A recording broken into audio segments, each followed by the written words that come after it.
Ladies and gentlemen, welcome back to Paragon, and today we have the Rise of the Eternal Knight. As always, I am D, and today we'll be taking a look at this gentleman here.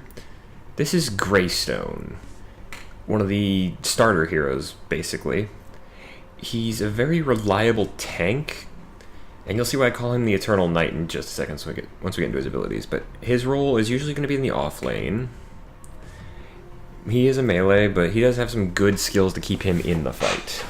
Let's start with his abilities. First off, Noble Strike, his basic attack. He just swings his sword. Simple enough. And there is the cleave, of course, on that. Unless they got rid of it, we'll see. Next up, we have Assault the Gates. This is your right click, as you can tell from that video, which is actually a lot louder than I thought it would be. It is it's a leap-in attack. It does some decent damage. But the damage is actually in an AoE. Assault the Gates is going to be your big initiator skill because obviously it's the one that gets you into the fight, and it'll actually help with a bit of a combo that you don't have to worry about casting very often, or you don't have to worry about casting at all really. But we'll get to that combo in just a bit.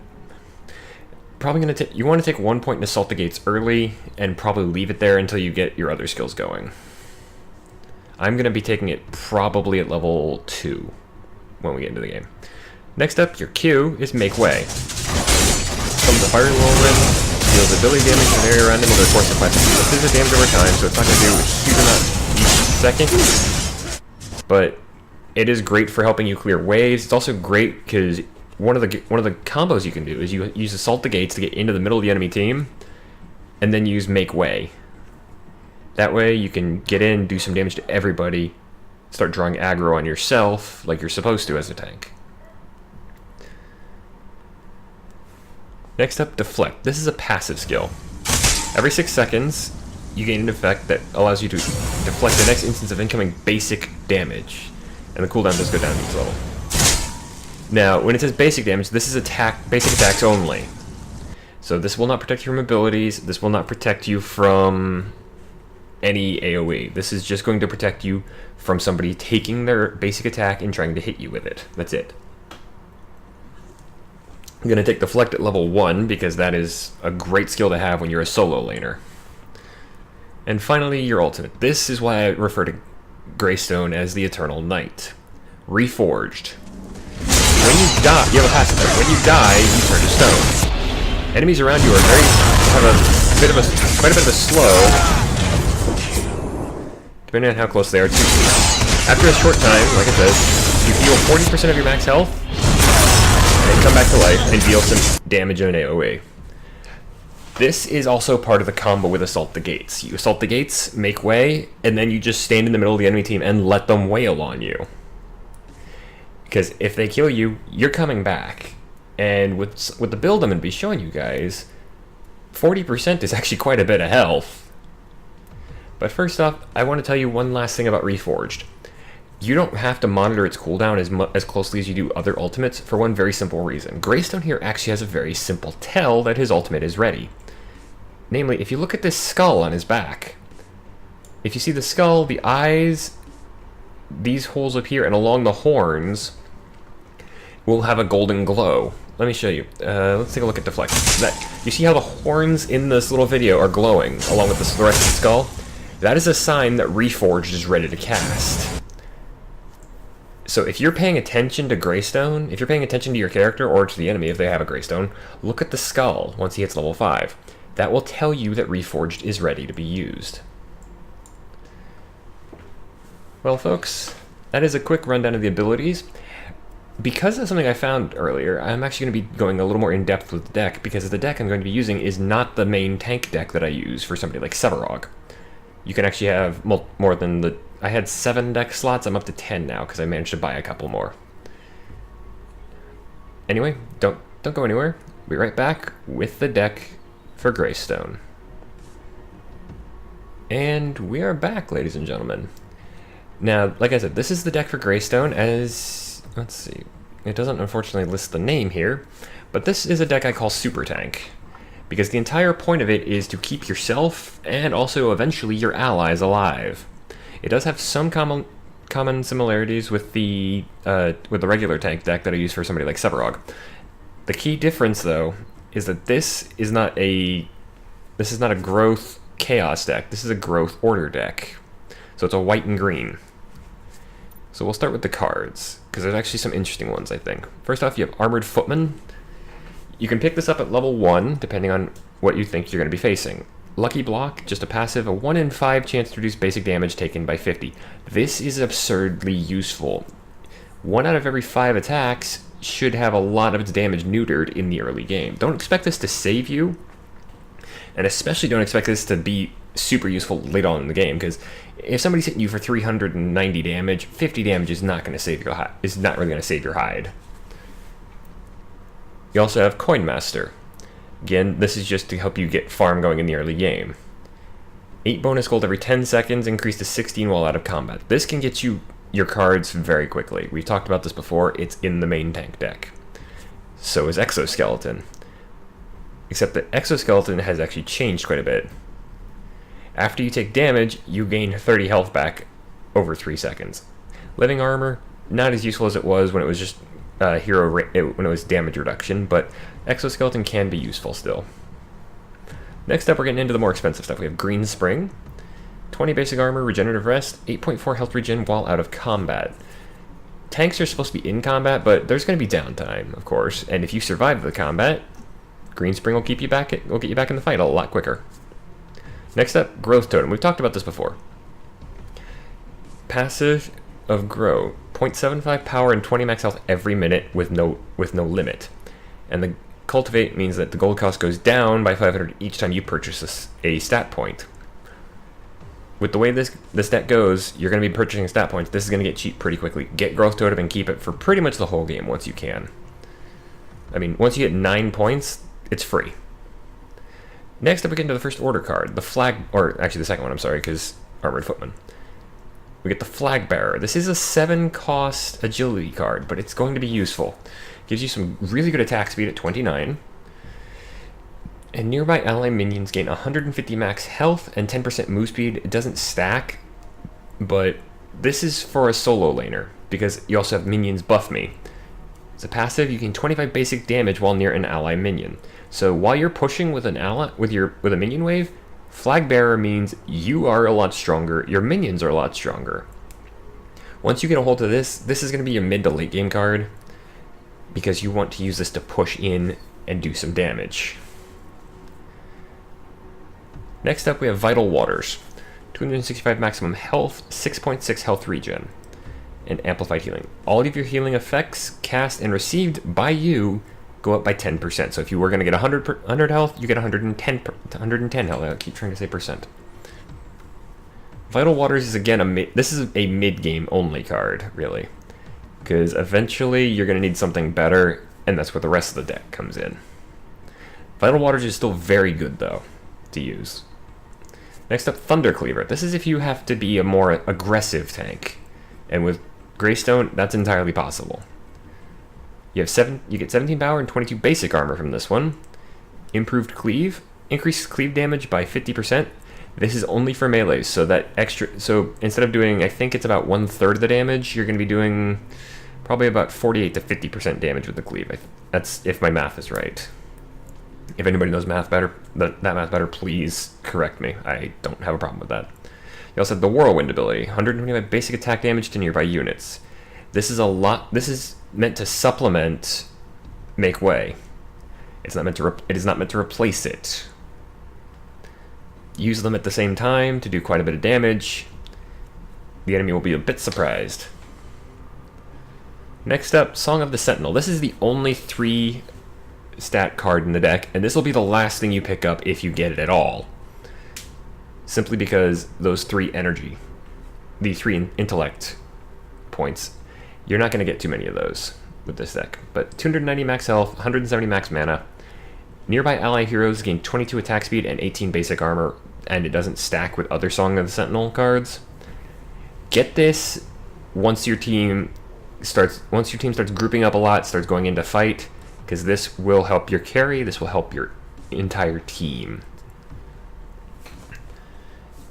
It'll help you as well, because you're a nearby ally. Next up is one of the slightly more strange cards, I think. It's the Unbroken Spirit. 10 power, 360 max health, 30 ability armor for 3 agility and 9 vitality points. Reactive regeneration. You heal for 2.5% of your maximum health per second for 4 seconds after you get hit by hard crowd control.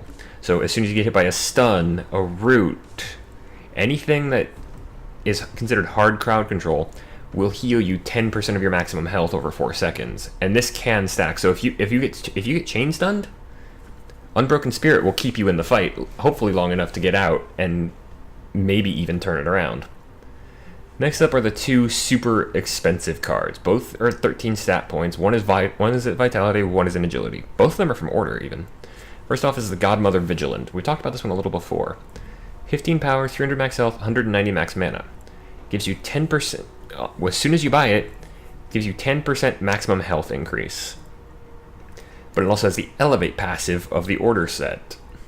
Increase max health by 1% per attribute point purchased. So you're going to gain 23% max health when you equip this because of the extra points you're already going to have in Vitality. Now, related to that, but on the aggressive end, we have the Knight of Asher. I've been looking for a way to use this card before, and this is finally what I found. 19 power, 14 attack speed, 24 basic armor on its own. Gives you 30 basic damage right off the bat. But it also has the Elevate passive as well, and this gives you 2.5 basic damage extra per attribute point purchase. So 2.5 times 13 is math I can't do I can do it in my head, but I'd really rather not.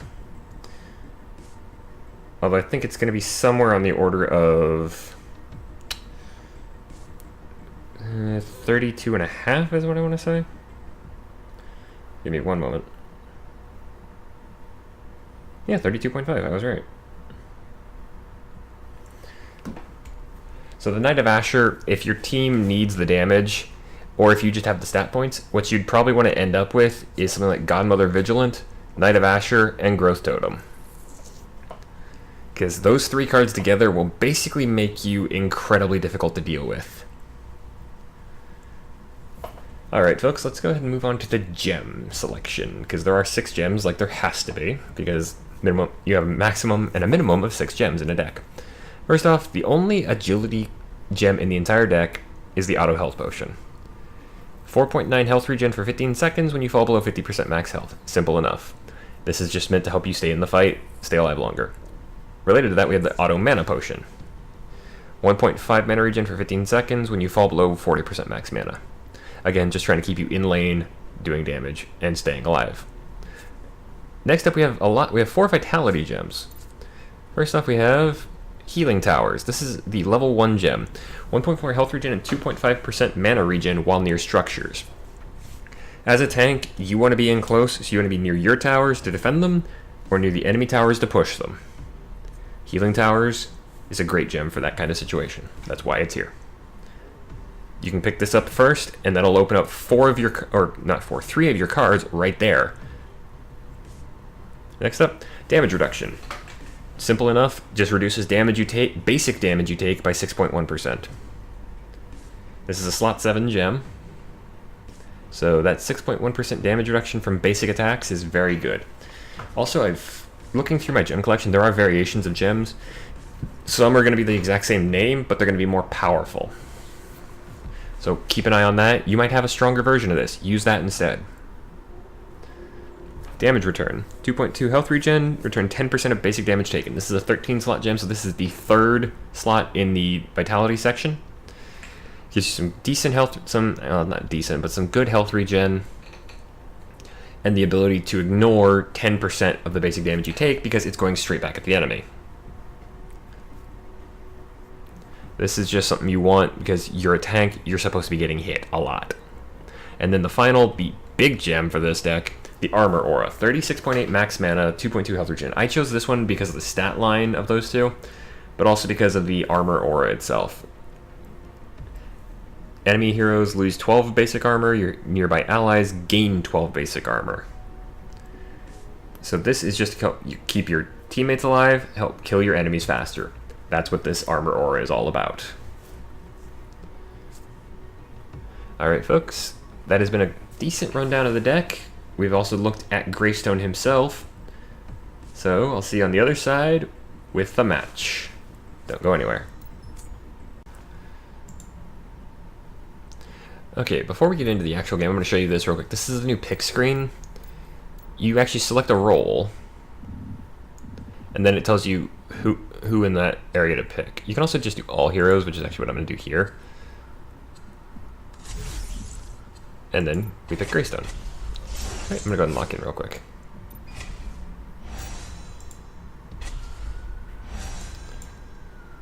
I just wanted to see, I wanted you guys to see this. We'll get into the game in just a moment. Okay, so we're going to choose the Super Tank deck. We're going to pick up the first point in Vitality, and I'm actually going to take Coin Master, put it on my third slot.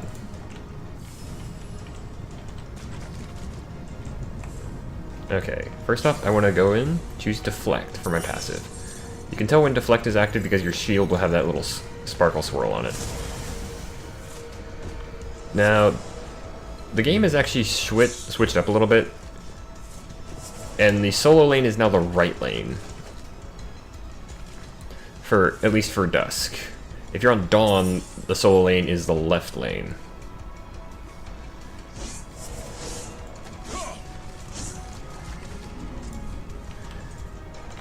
Also gives you that nice little path to follow, so.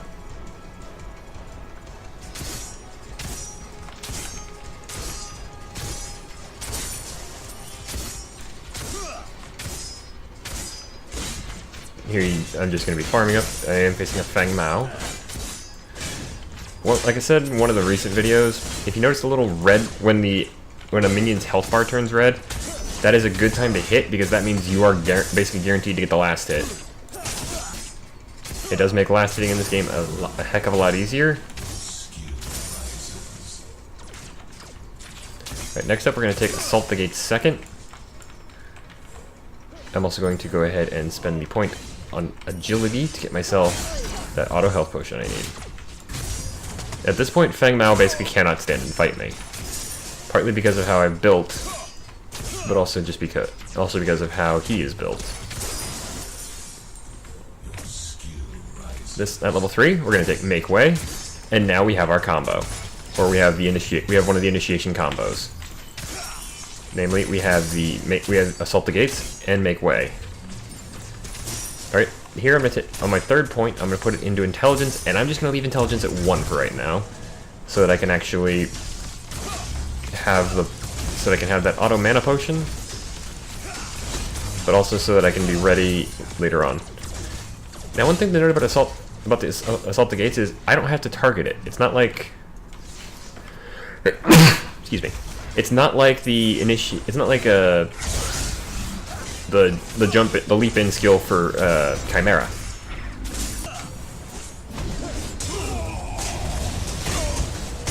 There you see me activate the combo.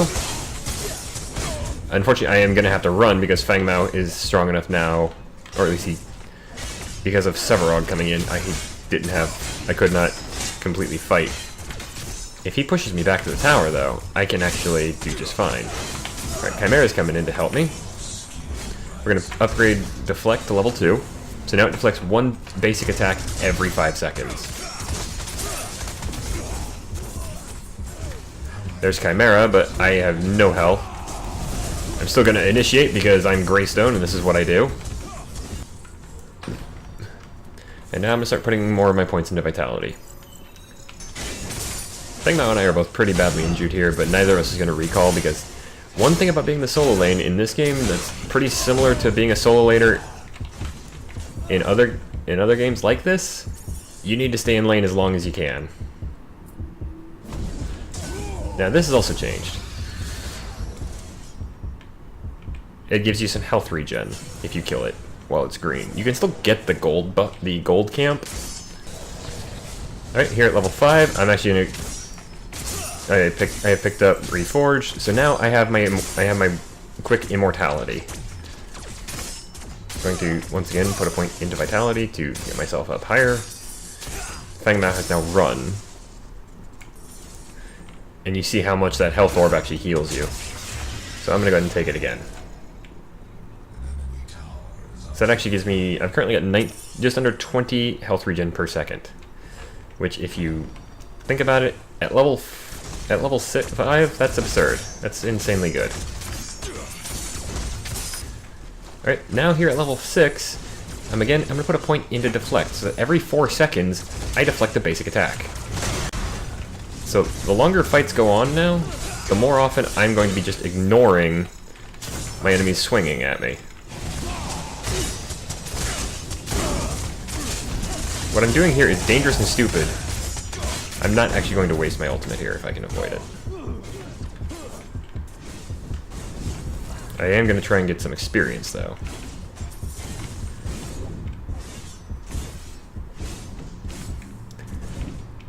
Get back here to get some health back. You'll notice I still haven't gone back to base, despite having a ton of my health gone. This is where I'm going to use my ultimate, if I have to.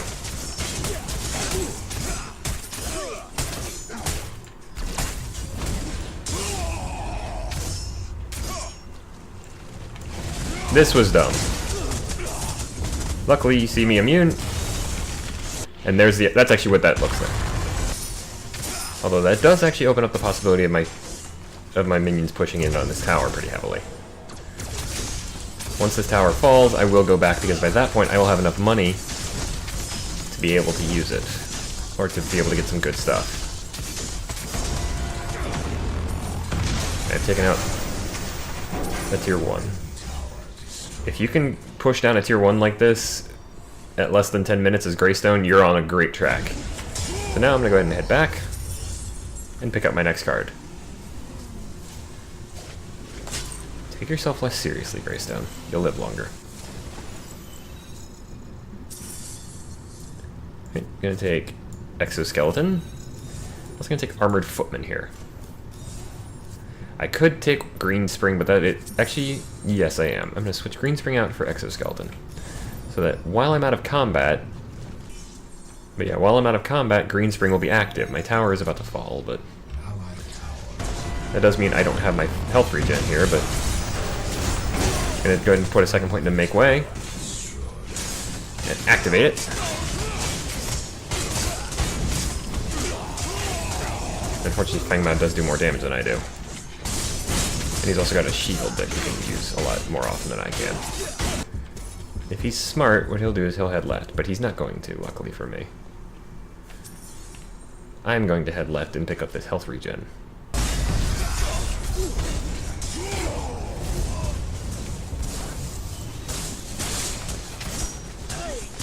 Alright, I'm about to actually get what I need, which is... Unfortunately, he also had what he needed with his shield, but this is where you have to remember your positioning tricks. If you can cut off somebody like that, do it. That gives us another point into Vitality, which gives us damage reduction. And as you can see, my skull is glowing, so I know that my ultimate is ready. Okay, here, now we're level 8. We're going to go ahead and max out Deflect. So that in combat, every 3 seconds, I will block a basic attack. This forces enemies to use their skills rather than using their basic attack, so they have a lot less damage output, mostly. Go ahead and put 9th point into Vitality. Turn around and realize Fangmao's still chasing me. But no, here I'm going to go ahead and recall. And I'm going to swap out Coin Master, because it served its purpose. What we're going to do is we're going to swap it out for Growth Totem, because Growth Totem is now free.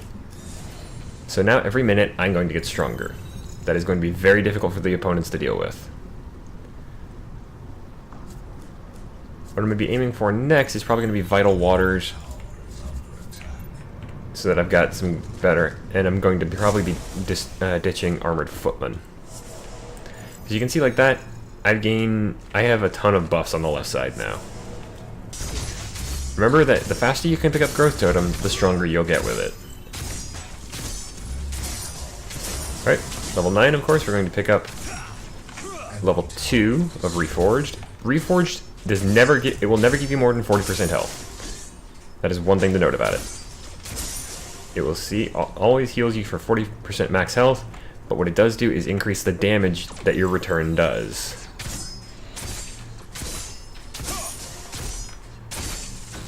What I'm going to do, or what I'm trying to do here, is push back, get my team a good push going on the right lane here, and then I'm going to go and join.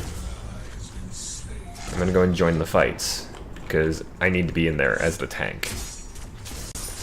Still trying to max out Vitality, of course. Here at level 10, pick up a second point and assault the gates, just to get it a little bit quicker.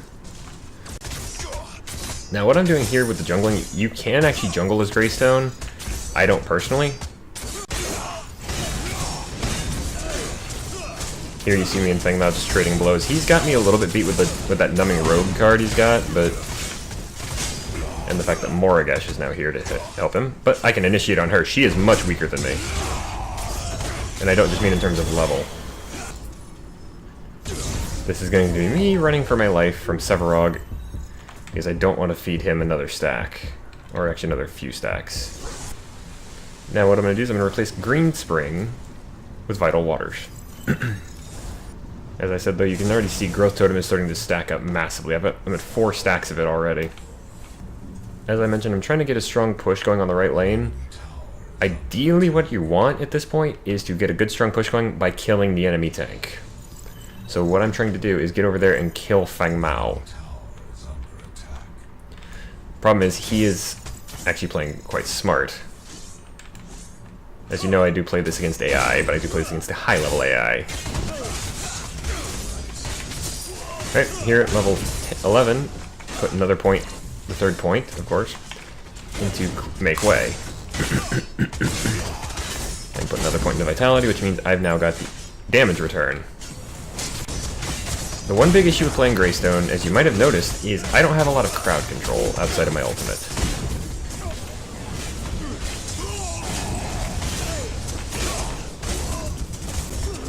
That was mostly luck, down to the fact that Feng Mao did not expect me to initiate that hard, and didn't expect me to have the power I needed to kill him. Luckily, that's where Growth Totem comes in. You will get some surprising power going. Another point into Vitality. The reason I'm pumping so much into Vitality is, as I said before, I'm a tank. I want to be able to survive. So here's the plan here is kill this wave, and then go off and help out my team, although my mid laner is now here, so. Finally, we're gonna make way and max it out. Another point into Vitality. This is going to be part of where Greystone starts to shine, is here in big team fights, because you need to be, you're the initiator. Your job is to get in and do stuff like this. And yes, your shield can actually block shots from turrets. I don't recommend using it that way unless you have to, but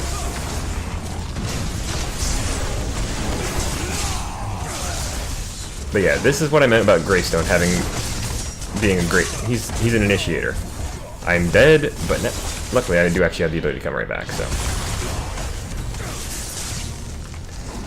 if you can use your ultimate as a way to make sure one of your teammates survives, especially your carry, probably do it.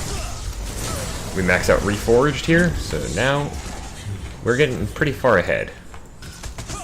And as I said, with 40% health. At this point, 40% of Greystone's health is going to be equal to probably about 80% of like the phase. Now the problem here is I don't actually have my ultimate, so all I can do is hope to annoy Feng Mao enough. Well, that's me dead. That right there is what you have to be careful of. Know your limit. You have to know your limits. I did not pay attention to mine, and I paid for it. Okay, now 4 levels. And I'll be picking up Godmother Vigilant. Once I have Godmother Vigilant, I'm probably still going to max out Vitality. But at the same time, I'm going to start swapping between Vitality and Agility. Another thing you can do with your leap is do this, just jump up a cliff. The reason I did this, though, is so I can pursue the Fae. Alright, now we're at level 14, we're going to start maxing out Assault the Gates. You can actually see how much my health regen is going up at this point. I've got 24.5 health regen per second. Greystone is, with this build, gets insanely tanky. That's why I call this the super tank. Alright, that's enough for Godmother Vigilant, but I'm not going to lead just yet because I'm needed here.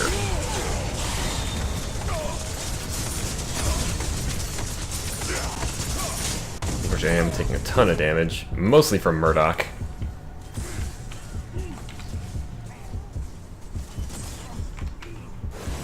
Alright, and there at 15, our max ability. We have all four, actually, I'm sorry, I can't count. All 4 abilities maxed out. We're going to replace Armored Footman with Godmother Vigilant. Which, as I said, should give us... Mine actually gives 11% max health, plus 1.1% per attribute point purchased. I've gotten 22 attribute points, so... yeah. That is quite a bit. I now have over 3,000 health and gain 25.2 HP per second.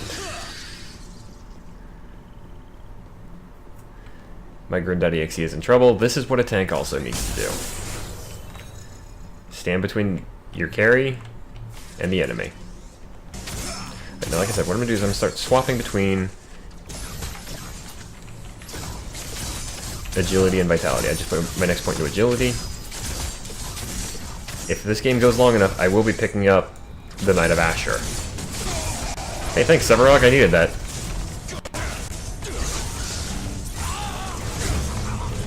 I fought for a minute there under tower.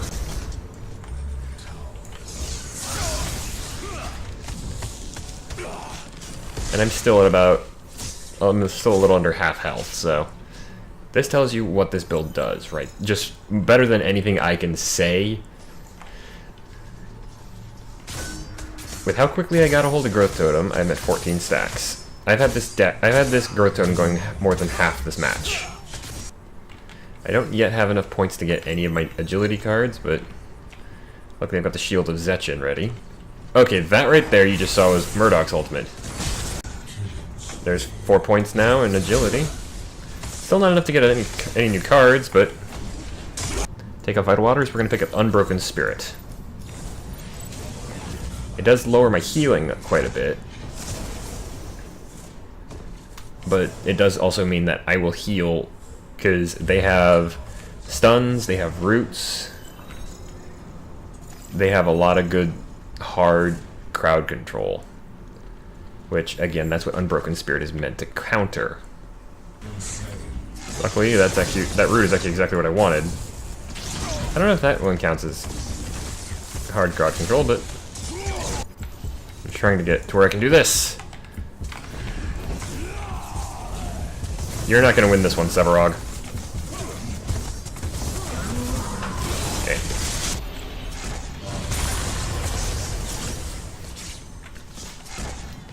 Now I'm just going to basically pump points straight into my agility because, as you can see, I've maxed out vitality.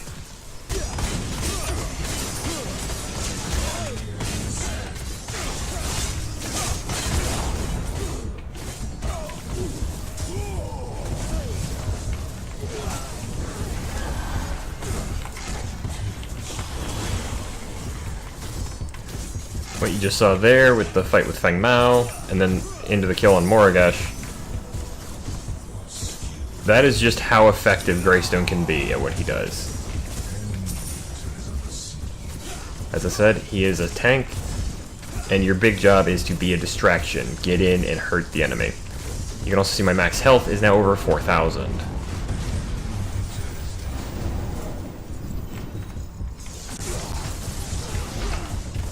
Now, normally you would not actually want to initiate on a Murdoch like that, but I had support. 2 more points into agility. This is basically the end game at this point. If I'd been doing a little bit better on my last hitting, I would probably have a little bit more gold, and I could probably afford the Knight of Asher. As it is, I've screwed up some, I know. One thing also to note about the core is they changed it. It's no longer an AoE blaster. It's now a directed beam. And that, folks, is the end of this match. It's also just a good look at how Greystone plays. Not a perfect look, but then again, I don't do perfect videos. Nobody does. Anybody tells you they do, they're lying to you. I hope you guys enjoyed. I sure did. If you did, please feel like or favorite the video. Also leave a comment down below if you have anything you'd like to say. If you want to keep up with me and never miss any of my current series, please feel free to click the subscribe button down below, or the icon at the end of the video, and join me next week for the next episode of the War of the Exemplars. That's that, folks. I have been D. This has been the Rise of the Eternal Night. So good night, and good gaming. Yes, I got the pun.